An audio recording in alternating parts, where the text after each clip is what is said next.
Hello and welcome to Fintech Insider Insights. I'm David Brear, CEO here at avid. In this episode, we want to share some of the conversations we've been having across the finance world about artificial intelligence.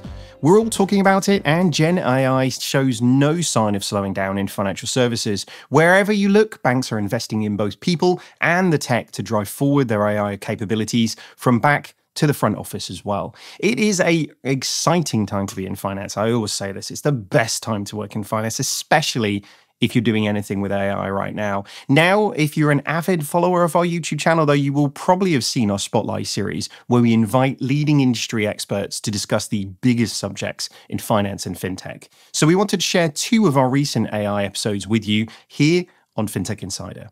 This first one is with Theo Michalopoulos, General Manager, Financial Services and Insurance Industry at Microsoft, who have been really leading the charge. I talk with him in detail about his company's extraordinary AI journey. We look at some of the use cases and consider what the future might look like for Microsoft and for AI much more broadly. Enjoy.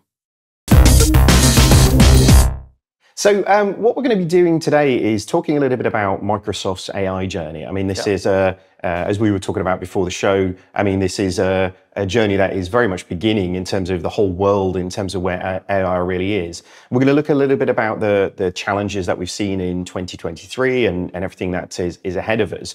But maybe if we start off, before we dive into the sort of AI-ness, tell us a little bit more about yourself and your role at Microsoft. Yeah, so I am the general manager for Microsoft in the UK for the financial sector, which includes the banks, the capital markets, and the insurance and investments companies. And I lead the team that is helping these banks and these organizations, the insurances, to on their digital transformation journey and to thrive through technology, AI, and all the new things that are happening. So on a personal basis, I am here for the last 6 months. So I relocated with my family in September, actually, even less than that. I used to be the general manager for Microsoft in Greece, Cyprus, and Malta. That's where I come from. I'm a Greek. And now I'm with my family and my 2 daughters in London. Very good. How have you found the move to London? Are you acclimatizing to the food and the weather? Or Yeah. So, yeah, I think that it's a big difference for a Greek one, but it's lovely here. You have so many things to do. The scale is different for the city. So, yeah, I enjoy every little piece of that. Very good. And you've been at Microsoft for a little while now, haven't you? Is it 9 years? I have been here 9 years. I mean, the organization must have changed dramatically over that period. Dramatically, because I joined just before Satya Nadella took over as a CEO. And that has been it's a huge shift that we have made over the culture of the company, but also on the focus areas, on the priorities. Internally, you can feel the different empathy and the culture that was important in delivering what we have to do. Imagine that we transformed from a software licensing, I would say, business software licensing company to a platform company. And that was not easy. We need a different kind of developing products, different kind of selling products, different customer-focused approach, customer success approach, I would say. And the cloud business was very different than the previous software business. So I think that we did well on that shift. And now we are working on the AI, which is now a paradigm shift. So yeah, over the 9 years, I've seen so many different things that I'm very happy and proud to work for this company. Yeah, and the financial services, I mean, the FS is very different over the last 9 years as well, right? So that sort of coupled, I mean, it's a fun time to be working in this space, isn't it? Yeah, actually, it's, it's the fact that we do get the opportunity to transform and democratize, I think, financial services at the end of the day and give access to so many people. And the financial industry has always been a key focus for technology because they are offering the service. Probably it was always #1 priority. But I would say now that you see how you can connect the dots and deliver different experience to their customers, and you can find ways of doing business in a different way. And the challenges with the neobanks, with the fintech, I think all of that has created a different environment in how these big customers or smaller are adopting technology. So yes, it's an amazing place to be. We sort of joke the services are being put back into financial services, aren't they? And and actually AI plays a big part in that. You know, the service that you can get, the consistency you can get. I mean, 2023 was a big year for AI. I mean, there's probably a decade of conversations about it and different incantations of what it looks like, what it's going to be, and it's going to change this and do this and whatever. But how did it kind of impact you guys in 2023? I mean, the AI offering from Microsoft seems to have really grown. Yeah, and if we take it back a little bit to see how AI has transformed the world, we can go, actually the term AI came into practice in somewhere 50 years ago, and in a totally different context, of course. Then 10 years ago, we started working on the deep learning neural network, so we started seeing that stuff. But during 5 years ago, we started the collaboration with OpenAI, and our CEO Satya was focusing a lot on that area. But overall, on the field, we were focusing on other things. It was the cloud transformation and the digital transformation. It was a lot of AI, but not GenAI. So I think that the Chat GPT and GPT in general 3.5 was the point that we all understood, and our customers, of course, that something big is happening. So yes, I would say that 2023 was much different than 2022, where we had the idea that this was coming, but somehow the rate of change that happened with GPT 3.5 was massive, and then 4. And I think then we started seeing what could be different. Sure. It's amazing, isn't it? I mean, financial services is very rarely a leader in something. I mean, I'm not casting any aspersions at anybody. Like, this is not like a step your game up financial. But the idea that ChatGPT and GenAI more broadly in various different guises, I mean, changed how normal people were talking about doing things, and it was sort of penetrating everyday life in pop culture and so actually, we've seen tech revolutions before that are all tech people doing tech things, but when it starts affecting normal people, it starts changing the expectations of other industries. So, I mean, how have you seen, you work across lots of different slices of financial services, but how have you seen them respond to that? Because usually it's when they're living it, they're feeling it in their real lives, not their work lives, that then they can really see how this can change what they do for customers. Yes. So first of all, there's a big hype. So you can see a hype coming from all different parts of the organization, including the board. So it's the first time I have witnessed, even versus the past, so much hype coming from the board on what is this? How can we create efficiencies? Even if you see the reports that come out of the Davos and the World Economic Forum, all the CEOs have top of mind how this will create efficiencies.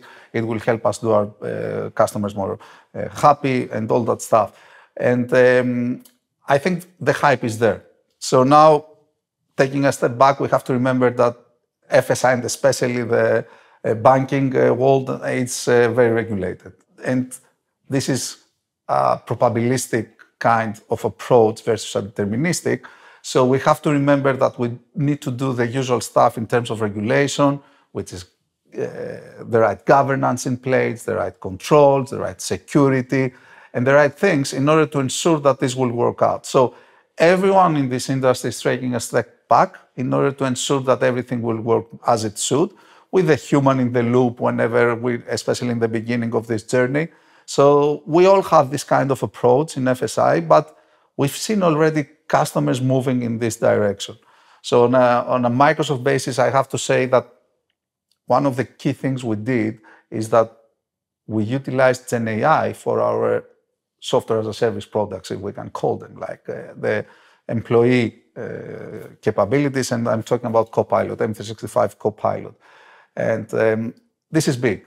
And this is big because don't forget that some of the banks say that we work on Excel, right? Which is not a great thing. We want to change that slowly, although Excel is a great product. Sure. I think we overuse it sometimes, and there are other tools like Power BI and internally that we can lead with.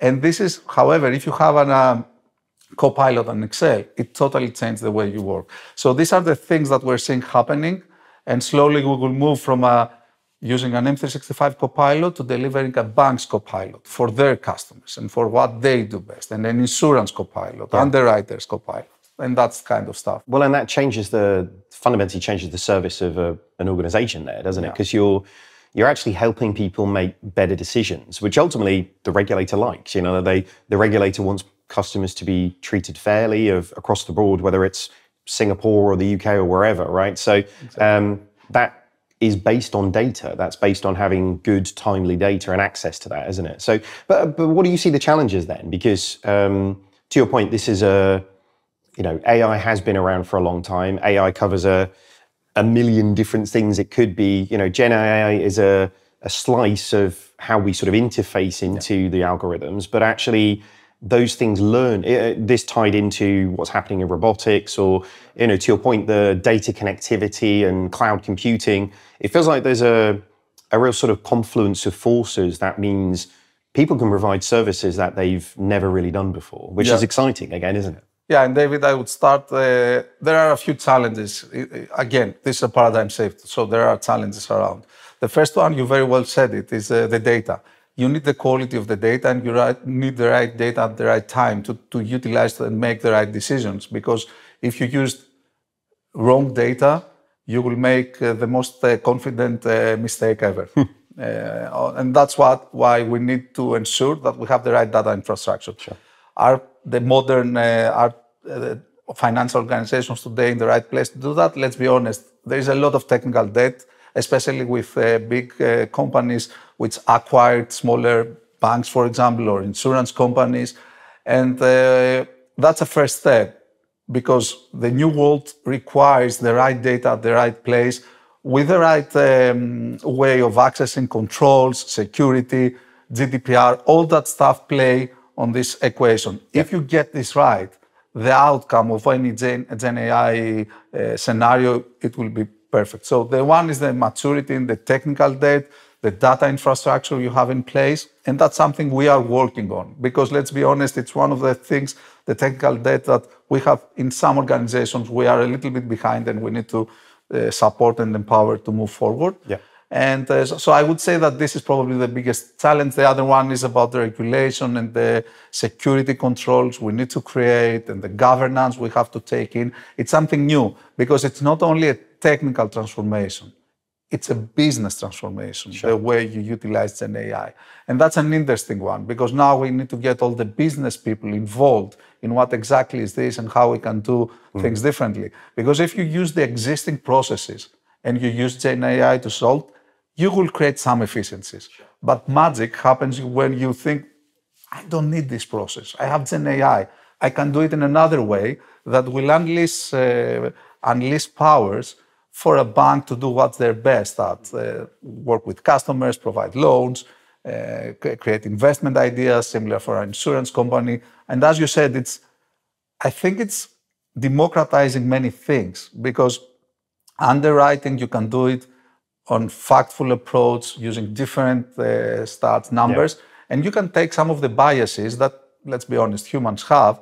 Of course, if you use the data of today, probably GenAI will create biases, but we have a huge opportunity, and that's something we as Microsoft is focusing on, to take any biases out, so to create the approaches that will be fairer than what we do as humans today. Yeah, it's funny, isn't it? Going back to that point, it feels actually, look, this is like high tech and sci-fi, like, and you can't explain it to your mum quite in the way that but actually, like, the idea that really you're using data sets to basically give people better advice and better guidance. Yeah. That's what people want from financial services. We've got a view that really most transformations have led to kind of like self-service apps, like that. And that's not this. This is something different, isn't it? The self-service is a monolithic structure. It's, what am I doing in savings? What am I doing? Whereas actually having systems that can dance across those things gracefully and, break down subject matter to explain it to anybody in any way that they want to, that's an amazing future for financial services, isn't it? I agree. And I would say that one of the fundamental differences of GenAI is obviously the one thing is about reasoning over a huge amount of data, which is amazing with the cloud power and the opportunity we have. It's a big thing. But the other big thing is the natural language. So the fact that we have the opportunity to discuss and collaborate with a website, on a website with our natural language, that's unique, because that's a problem of my mother and my father doing financial services, doing banking. They don't know how to find it, how to ask. Yeah, it's all of the acronyms that put people off and make people scared of making the wrong choice, don't they? But so that, I mean, the use cases are seemingly endless, aren't they? You know, and actually, you know, is that an interesting point to get people to, where do they start? You know, like when you can do anything, deciding what you do first is always the challenge, isn't it? So, I agree. And basically, we ask, we work with our customers, because this is new, by the way. We are learning with our customers. We are finding out which are the best ones, and not which are the best ones, which ones will have the biggest impact in the beginning, and which ones will enable the organization to focus more and create work streams that will deliver value for them. I would say that there are 4 different categories of areas that we all focus on. The first one, and probably the easiest to go in, is the modern workplace, as we call it, the collaboration suite. So the fact that you have Copilot to work with teams, to work in Excel, as we said before, it's probably the area that will have the biggest impact in the first place. By the way, there is a Copilot over there that's very important for the developers world. We call it GitHub Copilot. So supporting the development of software is a huge one, because this will enable also, will augment developers' capability and will create better digital services for the companies and their customers. Yeah, and that's great as a public thing, but even into team, isn't it? You know, actually, you know, gone are the days where you need to write the, you know, 5,000-page manual of how does this thing work? It's like actually you can interrogate it in fundamentally different ways. Yeah, we have reviewed also internally our teams when they're producing, we're delivering code, etc. We have seen something like 30% improvement in time to market, and and the interesting thing is that it replaces replicable things, repeatable things that you're doing without adding value. And so you allow the developers to focus on what gives them the greatest satisfaction about their job. Yeah. The innovation part, how do they create new things. So that's very important. And I think that's probably the one you can get the best value out immediately. I can't think of many FSI organizations around the world that will not give the opportunity to their developers to utilize Copilot and work faster, better, and easier for the future. 100%. Do you want them cutting code, or do you want them writing docs? You know, exactly. So that's my first one, I would say. Now, the 2 other scenarios that everyone is kind of the second step and looking into that. The one is summarization. So the typical scenario is in a customer agent, you have the opportunity to know what has happened in the past, to what is the customer asking. If you don't know exactly the answer, to look. So the customer agent that you talk to can be very much prepared for that. And of course, you can create a chatbot that you can, today, in the previous world, the chatbots were not, we all have experience with that. We wanted them to be a little bit more clever. Sure. And that's what we do. If you see Rabobank, for example, we have a nice case that we have developed a chatbot that actually takes you to a human agent whenever this is needed, not before. So I think that this is a great scenario and will actually make customers happy about them. So the other scenario is about automation. And automation is a big one. Automation will take out unnecessary complexity for businesses, and I think it will take out tasks from people that they don't enjoy doing, and they will help them doing things that also add more value to the company and for themselves. So automation is there. And the fourth, and probably the most inspiring one for all of us, is how do we create new products from GenAI? That's the fourth category. I think this is a little bit on the next stage. But how do you invest in a world then you can have a GenAI to support you, but based on your requirements and what do you want to do, ESG, and what does this mean? I think that all of us as investors on a private life, much more my mother or my father, the opportunity to ask dumb questions that many of us are not doing to people in the bank, etc. It's an amazing thing. So I think it can democratize investments, for example, and in a similar context, insurances, etc. It's an interesting one, isn't it? That almost the assistant for your financial life. You can really see how building on the blocks of, open banking everywhere in the world is changing. And, like we say, the advancement of data connectivity and cloud computing, it feels like this is sort of almost the last piece that makes it truly beneficial to customers. But I guess all of that sounds amazing, doesn't it? And it sounds like, when we were growing up, if we were living in a future where we can talk to a computer in the way that we want to, and it would understand us and do things for us, like that's the future. But it still feels like this is sort of scratching the surface, doesn't it? Yeah. The potential is huge. I mean, you touched on it a little bit where, you're learning and sharing with the community and with organizations, and that feels like much more of a collaborative process now than ever before, because it's not you create a product, you go to market with a product. The loops of iterations and exploration are much greater and probably much more quick as well in terms of your team's feedback. So that must be different as well, right? That's sort of touching on that cultural point you said earlier on. Yeah, I have to say that this is new for all of us. Like even the capabilities and the new things we're offering to the customers. If you see what has happened in the last year, I'm trying to learn and I have to invest time because it's so new for all of us that we need to learn. Even if you're an engineer or you have been worked your way through that, you have to learn all the time. And it's what you said, David, that we don't have the answers. We haven't seen. So when you were asked what's the best scenario, the most impactful scenario, an easy answer is we don't know. We are seeing as we speak. Sure. Things are happening in the last year that have never happened.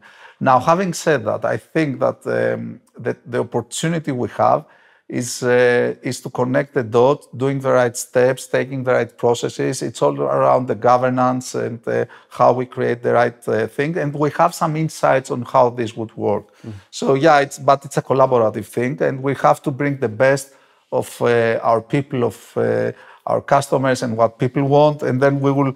I think that, but this is dynamic, and this is something that we're focusing as we speak. Yeah, it's a tough question, isn't it? It's like going, what's the best thing people have done with electricity? It's like, well, there's lots of things, and there's going to be more things, and so it changes, doesn't it? But again, that's we say, thank goodness we work in financial services in 2024. I think 1960 might have been quite boring, but today is pretty exciting. Yeah. And I guess looking at the year ahead, we sort of talk about the technology changing and people's adoption changing. And what are you guys hoping to see throughout the course of 2024?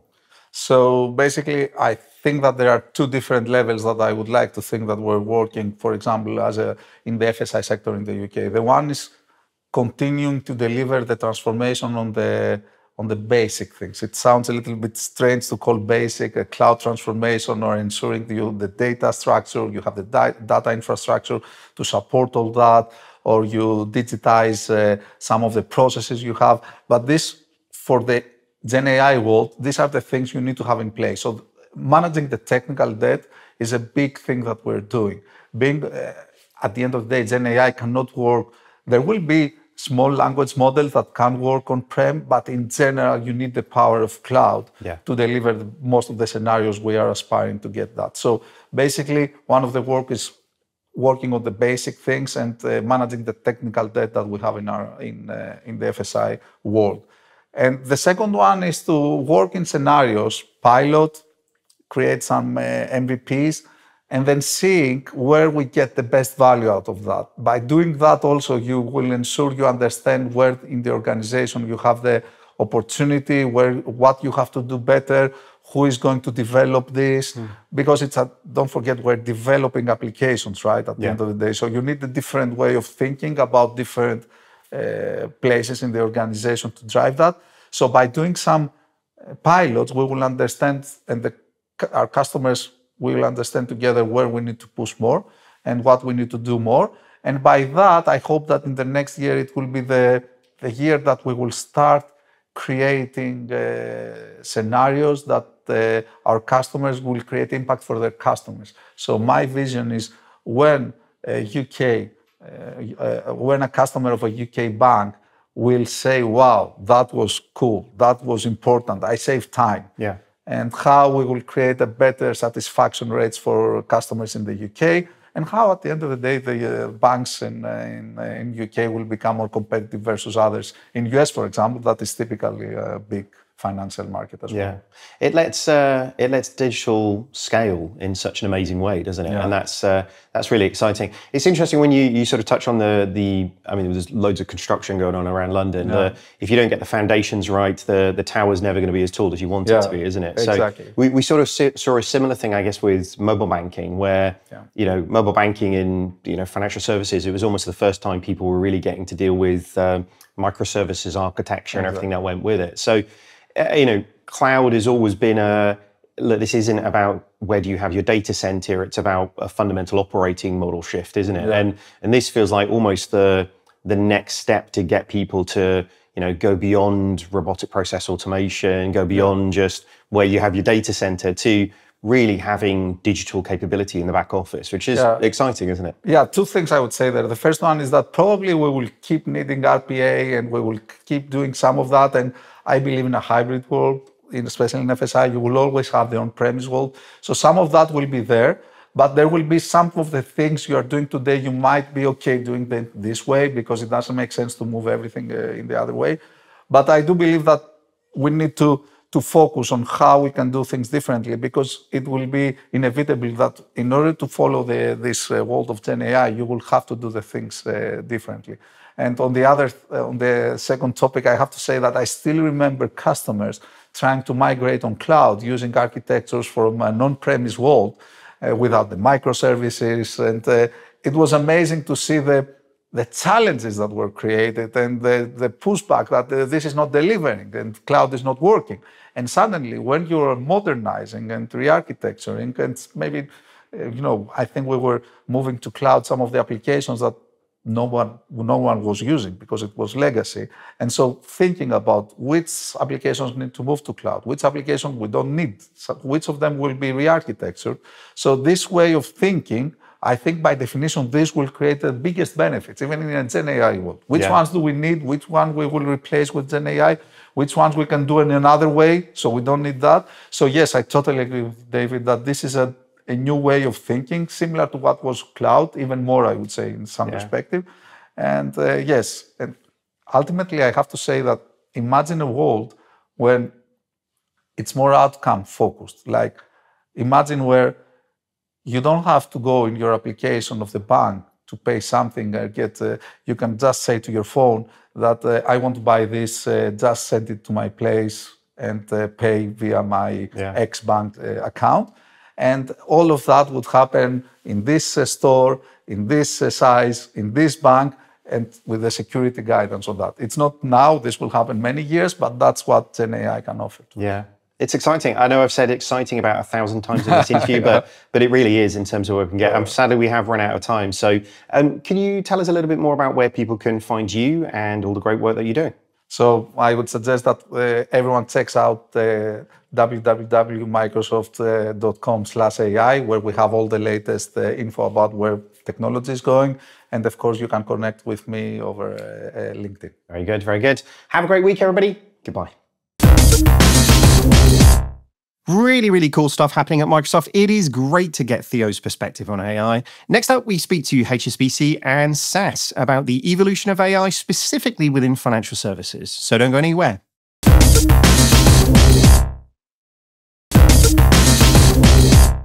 Welcome back to Fintech Insider Insights, where we're sharing some of our conversations around AI, which you can find on the 11FS YouTube channel. Next up, 11FS Fintech Strategy Director David Barton-Grimley was joined by EJ Achtner, who is the Head of Digital Architecture at HSBC's Office for Applied Artificial Intelligence. That's one hell of a title, isn't it? And Jane Findlay, Enterprise Account Executive, HSBC and SAS, to discuss how AI will continue to evolve in financial services. It is a really insightful conversation about how AI is being used and could be used to enhance what we do and how we do it. Check this out. On today's show, we're going to talk about how you are both championing generative AI to encourage innovation in our industry. And after a breakout year for AI in 2023, we're going to discuss where it can possibly go from here. Firstly, congratulations, EJ, on your 11FS award. As a judge in this category, I was really impressed by what you're doing. I think it's amazing work. Can you tell us a little bit more about how you're harnessing the power of generative AI? Absolutely. So we have many teams at HSBC working on this, and this one in particular, led by Charmaine Wong. She leads our ESG analytics. We had a particular problem that we had to solve. We have a responsibility to really have an understanding of our clients in terms of ESG and sustainability. In order to do that, we look across a range of data sources, some internal, some external, but when you put it all together, it's quite a complex thing to do. And so the problem we had to solve for was twofold. Number one is, how do we give the right teammates access to the data? And number two, how do we provide the insight coming from that data to be able to answer those questions that we need to know to better serve them? So the solution that Charmaine and team was able to provide really solved both of those problems, increased by nearly tenfold the ability to access the data, and ultimately provide those insights that were necessary. So incredible work, really leading edge, solved a practical problem, but was also something for which we can scale, and we're really excited to see where it can go from here. Amazing. And Jane, why do you think it's important to support the recognition of great work in the space through events like 11FS Awards? So I think they're hugely important. I think they're an opportunity to really showcase the sort of best-in-class innovation, within an industry. I think they're important to then, for sharing that knowledge both with your peers, across your organisation, across other organisations and even other industries.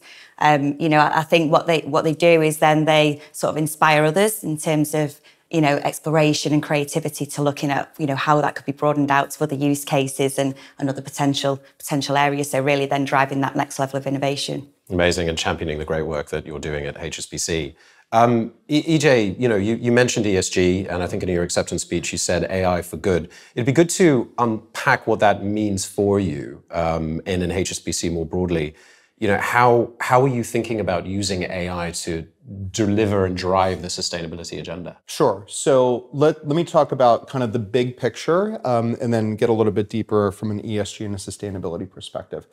So at HSBC, we have approximately 1,000 applications that use, AI. Now, keep in mind, AI is not new. It's been around for quite, a long time, in many cases, decades. And some of the earliest forms of that, some of our earliest machine learning models go back over a decade. Now, across that 1,000, as you might imagine, we're testing a range. Some are in production, some are not. From a generative perspective, just to be clear, which is really, what's taken the world by storm in the last 12 to 18 months, we're testing a range of generative AI, across use cases and scenarios that are likely to scale. But across that 1,000, we have, front, middle, and back office that really touch all of our businesses and functions. And some examples which might be pretty intuitive to our customers. Every time you walk up to an HSBC ATM machine, the kind of intelligence behind the cash that it needs and when it needs to be kind of recycled, all that's based upon machine learning. Or other announcements that we've made with other technology partners, for world-class financial crime and anti-money laundering mitigation platforms. We've done a lot of that, in that space as well. From an ESG perspective, we talked about kind of the award we were very thankful to receive, but there's a range of other things that we're looking at from an ESG and sustainability perspective. So if we think about the idea of AI for good, we do really seeing, this touch many levels from our customers, but also our teammates, because we also find that the introduction of increasingly AI tools helps them be the best version of themselves personally and professionally, so they can be highly productive, highly engaged, and really, do much more for our customers. Amazing. And as you say, AI has been around for a while, and HSBC has been experimenting with this for a very, very long time and implementing it. Where would you say the generative AI portion of it adds the most value to you at HSBC? The new stuff that everyone's talking about. Yeah, it's a great question, and it's very early stages, especially in banking and finance. And if we take a step back, it's not to suggest that banking and finance is a laggard, and in this case, actually far from it. But we do have a very specific duty of care. We have to make sure that with any capability, AI, especially with generative, that what we do, particularly when it goes into production, it meets our customers' expectations, it meets the expectations of our regulators. And for us, we operate in 62 markets around the world. We have to make sure we get it right in all of those places, because especially from a commercial banking and a global banking and markets perspective, we serve our clients all around the world. So, the types of things that we are looking at is what you would expect. How do you unlock the vast pool of knowledge that is there? How do you kind of create value by making sure that with high confidence, you can connect that teammate with the right context data at that moment of truth when they need it? In the future, when we're more comfortable, there'll be opportunities to kind of expand the different types of use cases that we look at. And I think we're looking at a range of those right now, but it's going to really take the industry a while to get comfortable with generative. And that's perfectly fine because, again, we have an obligation to get it right. And Jane, AI has been a real buzzword, and generative AI makes that buzzword even more buzzy in some ways. I mean, is this a flash in the pan, or do you see HSBC really doubling down on this? Well, I think, across HSBC and across our broader banking customers, we have thousands worldwide that use SaaS. Obviously, from a SaaS perspective, we've been in the space of analytics for almost 50 years now. So really, this is just the next iteration of analytics. And, as we evolve with technology and digital transformation and ultimately how customers interact for their products and services. So I think when we look at the growth in AI and the real explosion, I think there's some really important factors to consider there. I think one, the increased demand from the business, which puts huge increased demand on highly skilled individuals. So I think it's really important that you look at, particularly from a GenAI perspective, where those automation opportunities are so that these highly skilled individuals can really drive the high value work. And I think secondly, I think you touched on it there around the regulatory aspect, particularly in banking. You've got consumer duty and the latest SS123 from the PRA. That, is highly important in terms of with the growth of the models and AI, how they're managed and governed and making sure they've got the right guardrails around them, particularly when they're, influencing customer outcomes. And I think thirdly, what we see as well is, from an investment point of view in the growth, actually investing in the right areas. So ensuring that, it's not just the latest, engineering project, that actually looking at can that piece of AI project be productionized? Can it be deployed? Actually, what business value it's going to drive so that actually investment is put into the right areas. Yeah. I want to add a few things. I think she's spot on. One, there is just massive expectations, but I think that has to be moderated. I think everyone's frame of reference, and it's understandable. I mean, look what, ChatGPT did in terms of going from 0 to nearly 100 million users, in probably the fastest time on the planet. So people are trying to kind of almost like juxtapose their personal digital experience, with what they expect, from perhaps their bank or, another, kind of organization they work with. The analogy I'd like to use is, it's very different if you're asking, something on your phone, like to help you with your favorite recipe. It's another thing if you're asking it to, help you decide, whether you should, lend a client $100 million. Those are two very different things. And I think this is where, again, we have to understand we're still very early in the journey. We have an obligation to get it right. Our customers and our regulators expect that of us. And ultimately, there are going to be areas where it is going to be very exciting, where we can deploy responsible and ethical AI, pretty rapidly. But then there's going to be other areas where, we do need to take, again, this moderate approach to make sure that we get it right. We will over time, but it's going to be a journey to get there. Yeah. And I mean, Jane, you mentioned customers and also highly skilled, employees and people who work at the bank. Let's just take a human perspective on this. So what do you both think the implications are on humans? I mean, how transformative do you think generative AI is going to be on people? Yeah. Well, I think, there's obviously huge potential in terms of being able to, automate processes and remove those manually resource-intensive jobs. But I think there's always going to be that fine balance between the, machine-generated insights and the human interaction with that. So you always need that sort of layer of governance around how things are being adopted. From a SaaS perspective, our vision is to be the most trusted global analytics partner. So when we look at AI and the adoption of AI, it's done in a way that it's done with, confidence and integrity. So it's done in a safe way. The idea that these machine systems or products, whatever I'm going to call them, are going to replace or supplant humans, I think is far-fetched. And I know that that's an interesting topic. Where I get very excited, and we're starting to see this with a number of the proof of concepts, is these, the ability for these products and tools to kind of take away the drudgery, take away the monotony, and really, for a properly reskilled, engaged teammate, they are delighted at the fact, that now they can focus on their highest and best use and use their intellect, use their experience, and really create great value, not just for their teammates, but also ultimately for the customers.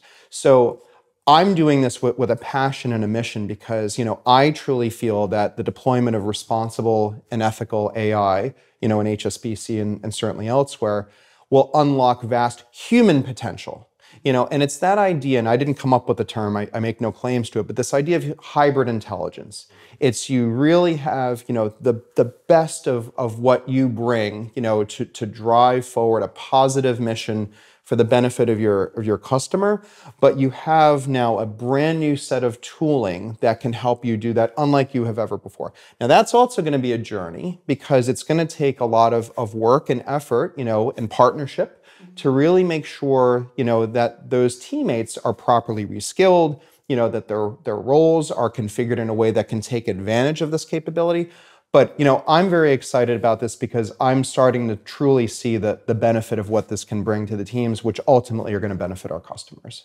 Yeah, I mean, it sounds like the productivity gains will be incredible. I think absolutely, and I think to extend on that, I think when we look at the broader umbrella of generative AI, one of our key pillars of focus is around synthetic data as well. I think that, offers huge areas of potential, when you think of some of the very complex business rules around strategies, being able to generate all the different permutations of those rules. And, that could rapidly increase the development and testing processes to allow, strategies to be implemented more quickly. And then from a fraud perspective, when you look at scamming data where it might be quite scarce, to amplify that data to then really help improve those fraud detection systems. So there's just so much potential there, I think, across a whole breadth of use cases.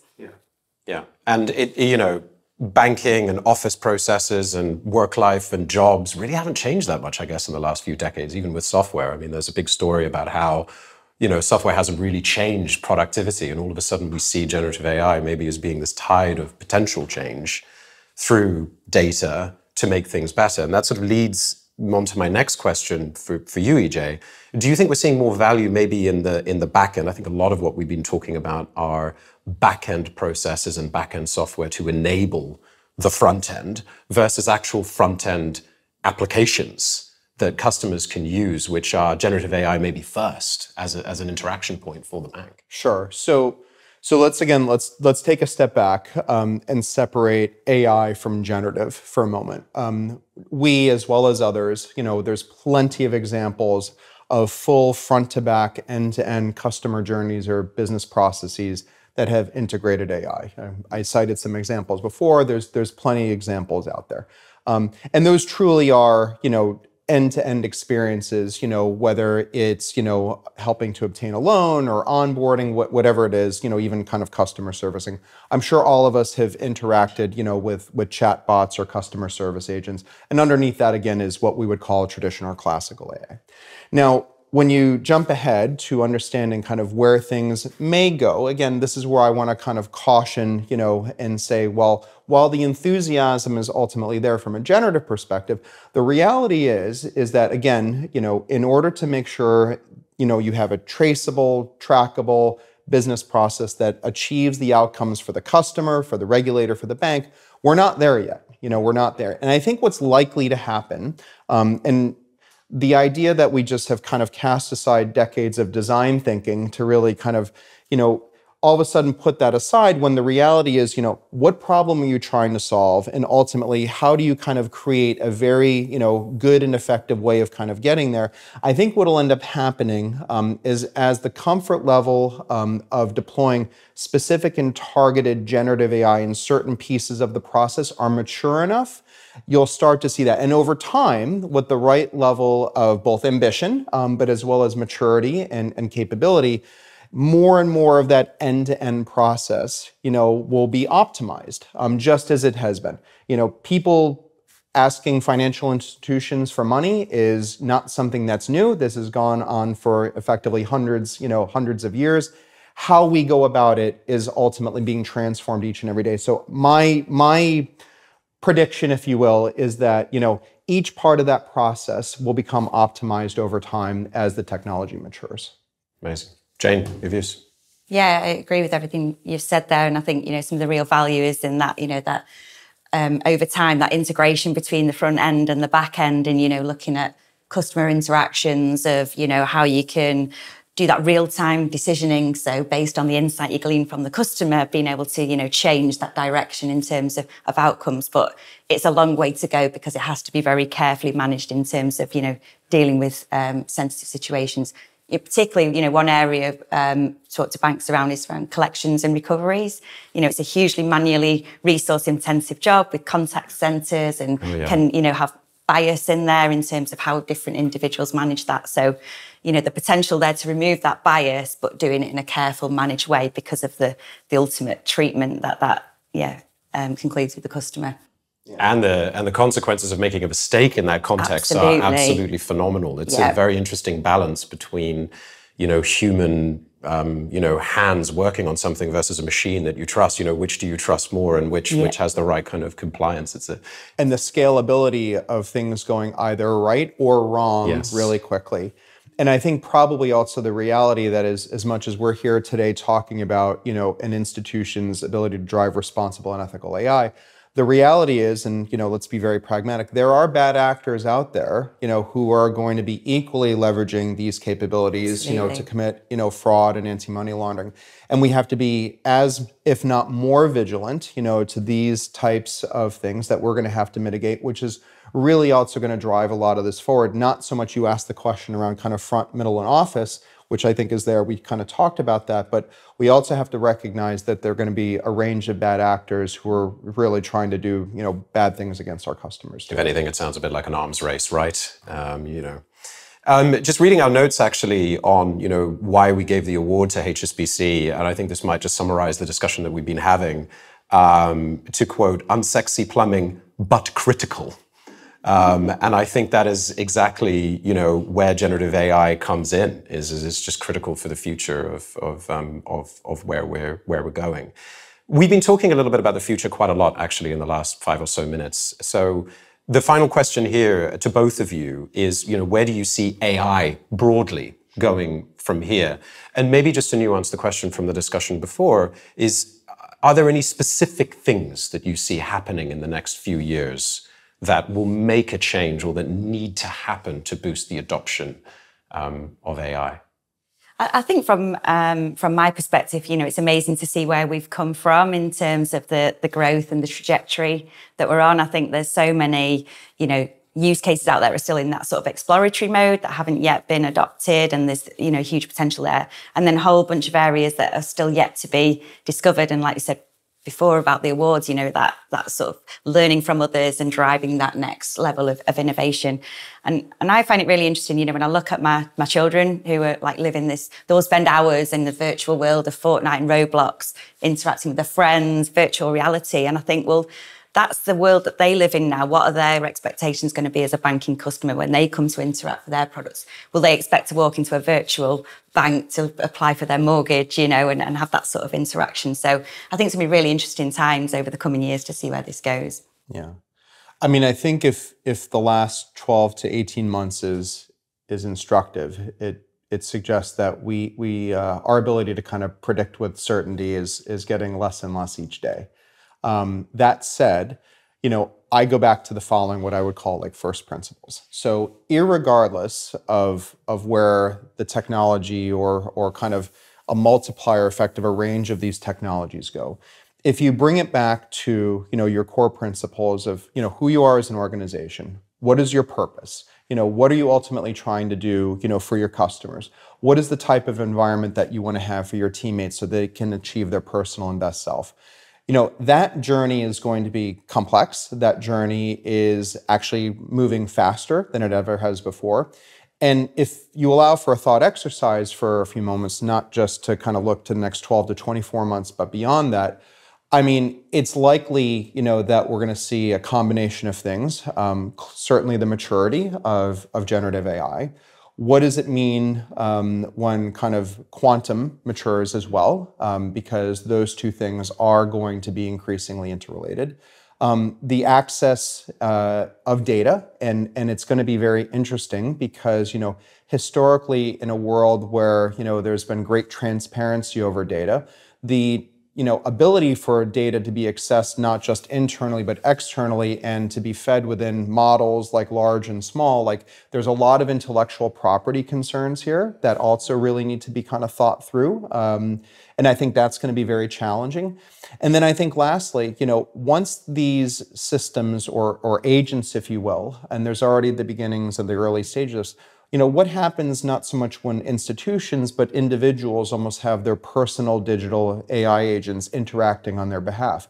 How do agent-to-agent ecosystems work? So because you posited the question of like, what does the future look like?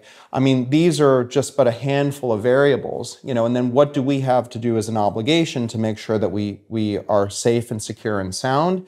We, have an obligation to reskill our teammates and ultimately continue to deliver those services to our customers. So it's very exciting, and I think it's going to take, a different kind of mindset to be able to adapt to these things, going forward. Fascinating. And that comes to the end of our show today. Thank you so much, EJ and Jane, for joining me today here in the studio. Where can we find out more about what both of you are doing? So please look me up on LinkedIn and connect. Be happy to connect as a follow-up. And also there's a whole wealth of assets on SAS.com in terms of our direction with AI. Awesome. Also on LinkedIn, and please follow HSBC on all the usual channels, and we'll be happy to keep everyone informed. Great. Thank you both. What a super interesting discussion, and a huge thanks to both EJ and Jane for sharing their insights. That does wrap up today's episode. We hope you find these conversations useful and interesting, and if you want to learn more, you should go over and subscribe to the 11FS YouTube channel right now. If you like this content, you can find me, as always, lurking on LinkedIn, and thanks again for listening. If you have liked what you've heard, follow our podcast. Don't forget to leave us a review. It really helps us make it better and helps other people find the show as well. As always, if you want to join in with the conversations or you've got any feedback on anything that we've said in this episode, you can find us on social media. Just search for 11FS or Fintech Insider, or email us on podcasts@11fs.com.